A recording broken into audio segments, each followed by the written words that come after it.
Allez, salut tout le monde, c'est Greg, j'espère que vous avez la forme. Aujourd'hui, on s'attaque à un sujet qui est dédié, encore une fois, à la lumière. Alors, ce ne sera pas des flashs, mais on va rester sur le domaine de la lumière continue, comment on va pouvoir l'exploiter sur nos projets, et c'est une découverte sur quelque chose d'un petit peu plus péchu que ce qu'on a l'habitude de voir sur la chaîne.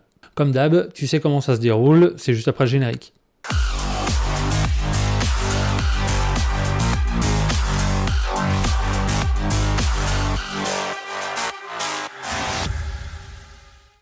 JVM pour Great Video Maker, donc c'est à peine déballer des cartons et on va découvrir ça ensemble. Qu'est-ce que c'est, quelle puissance, qu'est-ce qui est fourni avec, bref, avec quoi on va pouvoir travailler ces prochains jours. Mais avant d'attaquer la partie lampe, je vais d'abord m'attarder sur la partie un peu du trépied qui est fourni avec. Alors pour ceux qui ont l'habitude de travailler un peu avec des trépieds photo, là on va partir sur quelque chose de quand même un petit peu plus robuste. Alors premier avantage et pas négligeable, c'est déjà le poids du pied. Généralement les pieds photo sont pas spécialement lourds, mais même si on part sur un modèle supérieur en termes de largeur de fût, et ben du coup ça impactera que légèrement le poids.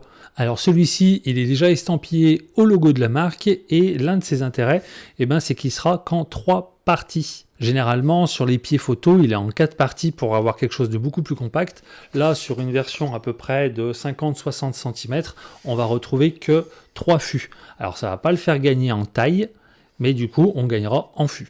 On est sur des fûts bien plus larges parce que du coup, on va être obligé d'avoir un peu plus de portance sur la lampe. On y retrouve les classiques papillons de serrage et notre tête qui permettra d'y avoir une petite vis 1/4. Parfait pour tout ce qui est flash et autres accessoires.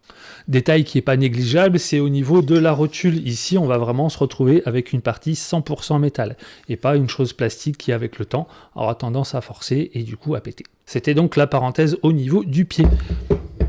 Donc voilà la bête, on se retrouve directement avec tout en caisse et ça du coup c'est une très bonne nouvelle parce que sur le premier modèle qu'on avait pu tester qui était une version en 60, en fait c'était tout en carton et du coup tu te balades pas avec tout ça et c'était déjà un point que j'avais dû évoquer il me semble sur la dernière review que c'était dommage que ça manquait d'une petite case de transport. Donc voilà, chose résolue sur ce nouveau modèle. Alors ce modèle exactement, on ne l'a pas encore cité, c'est le JVM et c'est le SD200D.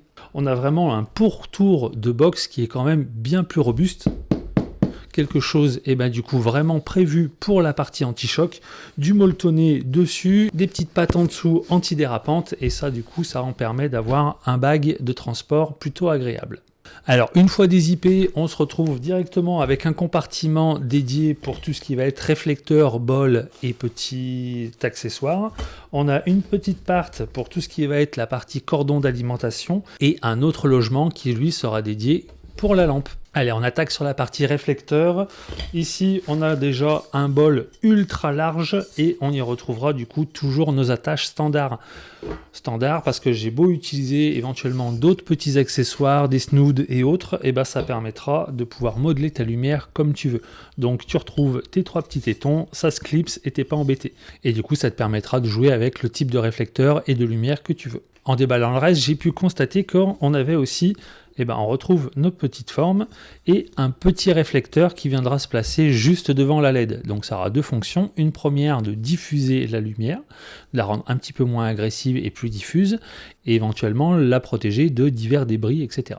Alors juste avant d'attaquer la partie lampe, je voulais juste faire des parenthèses sur la partie alimentation. Donc on retrouve un bloc alimentation avec un premier cordon, le petit scratch afin de pouvoir tout sécuriser et ranger ça proprement, et surtout la tête qui elle du coup possède une petite sécurité qui permettra de pouvoir clipser et push et déclipse un petit peu comme certains XLR. Donc ça permettra de pouvoir avoir une sécurité sur son alimentation. Elle est aussi fournie avec une bonne longueur avec la tête en rapport avec ton pays. Donc si tu veux une prise Europe, US, etc., ça du coup ce sera lors de ton envoi. Et là au moins tu es sûr d'avoir tout ce qu'il faut et surtout une bonne longueur parce que tu as toujours l'impression d'être un peu en rade de câble, de rajouter des prolongs et autres. Et donc c'est appréciable d'avoir quand même de la longueur sur notre matériel. Donc si on se fait un petit 360, première conclusion, on va voir que déjà la mâchoire, elle est en métal. Donc déjà, pour le temps, ce sera déjà bien plus robuste. Toujours nos petits papillons estampillés, Hop, un à droite, un à gauche. On va retrouver une bonne grille de ventilation dessous comme dessus. Donc parfait, quand la chaleur va pas pouvoir trop s'emmagasiner, elle va vraiment pouvoir circuler. On retrouve aussi cette petite poignée de transport. Et ben du coup, alors c'est pas qu'elle soit lourde, hein, mais c'est toujours plus pratique si par exemple on doit la trimballer. On va trouver du coup cette imposante LED. Donc du coup j'ai juste envie d'utiliser maintenant ce petit réflecteur. Hop, je clipse et c'est déjà prêt. Voilà, on est nickel. Et cet énorme bol, même chose, tu mets en face et tu clipses. Et là, du coup, tu vas te retrouver avec une zone de réflexion bien plus importante. Si tu as besoin d'enlever ton bol et changer d'accessoire, tu pushes sur le côté, un petit tour et tu sors. Bon, maintenant qu'on a pu faire un petit peu les présentations, on va s'attaquer à l'allumage. Le petit cordon d'alimentation que j'évoquais tout à l'heure avec la fameuse prise qui évite les éjections trop rapides. Hop, ça vient se clipser. Même chose pour enlever, j'appuie, je tire. On a notre petit bouton on-off. Hop, on allume, on est tout bon à ce niveau-là. On commence à entendre que ça ronronne légèrement. Ouais, c'est plus de la ventilation. Là, je me suis mis donc à 0. Qu'est-ce qu'on y retrouve? On y retrouve une prise DMX. Si on veut contrôler à distance nos lumières. On a un bouton mode et une roue crantée qui permettra de jouer sur l'intensité et surtout si on veut taper sur du blanc froid, blanc chaud. Et ben on va tester tout ça. Donc la petite molette de 0 à 100 donc graduellement. Donc là on m'en est pas embêté, là je vais cramer la moitié de mon plan, ouais effectivement. Si je rappuie, je bascule sur Kelvin. Kelvin du coup qui va être mes intensités de 3002 au plus bas jusqu'au plus froid 5600 Kelvin. Et je vois que j'aurai toujours la possibilité de jouer sur plusieurs types de modes. Actuellement, je suis sur le mode Rotate. Donc, à mon avis, ça va être le mode le plus standard. Quand je clique, je suis sur un mode Slave. Je vois que je suis en Channel 2. Donc, je pense que j'aurai la possibilité de le coupler via le DMX avec un master. Là, je vais pouvoir, encore une fois, tourner avec ma molette, déterminer quel canal de 1 à 12. Hop, ici, on est bon. Je repasse sur le troisième mode qui est le mode Master. Donc si tu as plusieurs lampes, je pense que si tu veux faire en sorte de piloter celle-ci en Master, et bien toutes les autres qui seront en Slave devraient suivre, théoriquement. Le quatrième mode qui est le mode APP, et on va voir que sur le côté, tu as un petit QR code qui te ramènera à la même application qu'on avait pu voir sur l'ancienne lampe. Et le dernier mode, c'est un mode DMX qui lui par défaut est à 99, tant que tu ne l'as pas couplé, tu ne pourras pas régler ce que tu as besoin. Donc pas besoin pour aujourd'hui. On va rester sur quelque chose d'assez classique, on va rester sur du rotate et on va vraiment jouer déjà sur une question d'intensité et surtout de température de couleur. Alors c'est vraiment les valeurs que moi j'utiliserai le plus sur mes projets. Donc à l'heure où je fais cette vidéo, j'ai pas encore eu l'occasion de le tester sur l'un de mes shootings. On va se répéter un petit peu, mais la lumière continue, tu l'utilises beaucoup plus sur de la partie vidéo, d'où le nom Great Video Maker. On est vraiment sur des produits typés vidéo, mais rien ne t'empêche, vu que c'est une lumière continue, de pouvoir l'utiliser dans bien d'autres configurations. Si tu as un shooting et comme les prochains projets que je vais effectuer, je pense que je vais la sortir pour utiliser ce procédé de softbox et surtout d'avoir beaucoup plus de patates. Je pense réellement que sur ce prochain shooting, je vais pouvoir utiliser deux modèles différents. Je prends la 60 et la version 200. Un qui aura plus tendance à éclairer un petit peu les fonds pour détourer mon sujet, ou d'avoir quelque chose de beaucoup plus foncé dans le fond et d'utiliser la partie softbox et de taper un peu en lumière cloche, vraiment avoir un truc un peu zénithal pour vraiment jouer sur le côté avec beaucoup d'ombre. Mais dans tous les cas, j'essaierai de t'illustrer un petit peu les configs, les positionnements, de voir un petit peu le produit en utilisation. Je trouve que c'est quand même toujours un peu plus intéressant de savoir où positionner, comment tu peux t'amuser avec ce type de produit. J'en profite encore une fois pour faire une parenthèse. Il y a un accessoire qui est fourni et que j'ai trouvé qui était quand même assez malin. Quand on est sur des pieds qui sont relativement hauts et qu'on a peur que son bloc à lime tire sur les prises, ils ont décidé de fournir un genre de petit harnais qui permettra de pouvoir sécuriser autour du pied à base de scratch et de prendre ton bloc à lime. Et même chose, de pouvoir le scratcher et de sécuriser au maximum tes câblages, tes têtes ou tes cordes d'alimentation pour pas que ça traîne partout, afin d'avoir le setup le plus clean possible. Autre petite parenthèse, et ben comme d'hab, tu te retrouveras toujours avec le petit manuel d'utilisation au niveau du démarrage, au niveau de tes connectiques, au niveau des modes menus, etc. Mais là, encore une fois, il n'y a rien de très compliqué. Tu vas passer d'un mode 1 à un mode 2, de jouer la luminosité, enfin on va se répéter, mais c'est pas très sorcier d'utiliser ce genre de lumière. Après, ce sera à toi de voir où tu souhaites les positionner. L'intérêt de passer aussi sur des modèles qui ont quand même beaucoup plus de patates qu'un 60, et ben encore une fois, tu vas pouvoir mettre ta source lumineuse bien plus loin si tu souhaites viser un point précis, et comme ça au moins ça rentrera pas dans ton champ.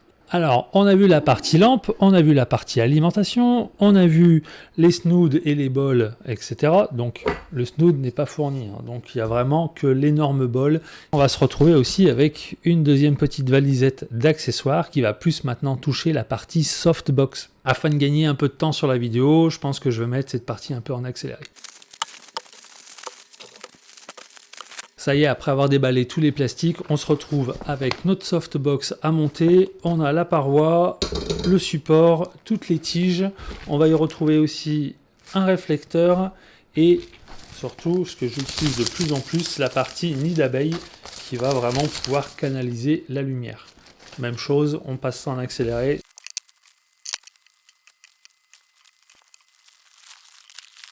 Ça y est, toutes les baleines sont enfin mises, tout est bien dressé. Si c'est la première fois que tu le fais, tu risques de galérer un petit peu. Pense bien à sécuriser dans les petites mousses qui évitera que la moitié de tes tiges se barrent à chaque fois.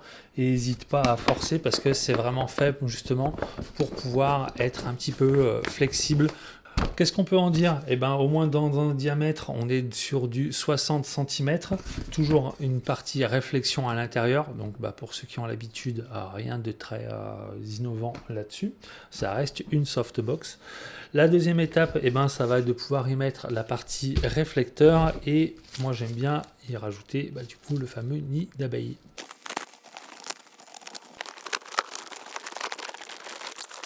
Ça y est, premier diffuseur mis. Ma première impression, c'était de penser que il était trop petit. Mais en fait, non, il suffira bien de tendre et de bien aller sur le pourtour intérieur, histoire d'avoir un peu de marge. Après, le produit est neuf, il faudra lui laisser un peu de temps pour qu'il trouve ses marques et que tout se tende bien pour pas qu'on ait de soucis à ce niveau-là. Donc, pour ceux qui n'avaient pas fait attention, on a une partie scratch sur toute l'extrémité. Allez, on continue avec la partie nid d'abeille. Même chose pour la partie nid d'abeille, je suis parti d'une face que j'ai collée en face et progressivement j'ai tourné. Celle-ci, j'avais l'impression qu'il y avait même un petit peu plus d'espace que prévu. Je ne sais pas si le scratch devait venir en interne ou pile poil à fleurs. Donc ça, encore une fois, ce sera à tester en condition sur site, voir si ça crée une grosse différence ou non, si ça a une influence. Mais j'ai trouvé que celui-là était à peine plus long, mais finalement j'ai pu m'en sortir. Et après, progressivement, tu redescotches pour bien tendre, pour éviter que tu aies des petits soucis dans les angles, pour que ça soit bien le plus tendu possible. Alors, du coup, cette softbox, encore une fois, on va y retrouver quelques scratchs sur les côtés afin de pouvoir te déplacer. Alors, qu'est-ce qu'on va faire? On va la monter directement, ce sera quand même bien plus parlant. Donc voilà, ça reprend un petit peu ce que j'expliquais juste avant. Tu joues sur ton orientation. Là aussi, au niveau de ta grille, tu as quand même une petite paroi qui te permet de faire de la rotation. Et là, du coup, tout simplement, je l'ai monté avec le premier petit réflecteur qu'on avait pu voir, un peu dôme plastique sur la LED. Le deuxième, la softbox. Et un diffuseur plus nid d'abeille. Donc là, on a un combo qui est plutôt complet. Et après, ce sera à nous de vouloir jouer un petit peu sur le modelage de ta couleur, de ta lumière. Bon, du coup, on va passer au bon comme au mauvais point. Le bon point, tout simplement, pour une première utilisation, pour des projets même un petit peu plus forts, taper sur du 200, c'est pas négligeable. Ça monte un peu les prix, mais ça permet d'avoir quand même quelque chose de relativement accessible pour des puissances à 200. Bon point en plus, ça reste relativement léger. Presque mauvais point à déterminer cette histoire de ventilation, voir ce que ça vaut dans la suite de nos projets. Sur la partie photo, on s'en fout. Sur la partie court-métrage, etc., à voir où tu positionneras tes lampes et quel type de captation son tu vas faire sur ton projet. Bon, en tout cas, j'espère que ce déballage produit, découverte produit, vous aura intéressé. Comme d'hab, je vous mets quelques liens pour découvrir plus en images les projets, là où on peut trouver ce type de produit. Négligez pas cette partie lumière dans vos projets, que ce soit de la location, que ce soit de l'achat. Encore une fois, ça dépendra de ton utilisation dans le futur. Est-ce que c'est quelque chose où tu sais que tu vas en avoir quand même une utilité régulière? Dans tous les cas, partez pas trop à l'aveugle sur vos projets. Pensez aux loueurs, allez voir, tester le matos sur vos projets. C'est toujours une bonne expérience et de savoir avec quoi on va rester, sachant que c'est des setups qui risquent de rester sur plusieurs années.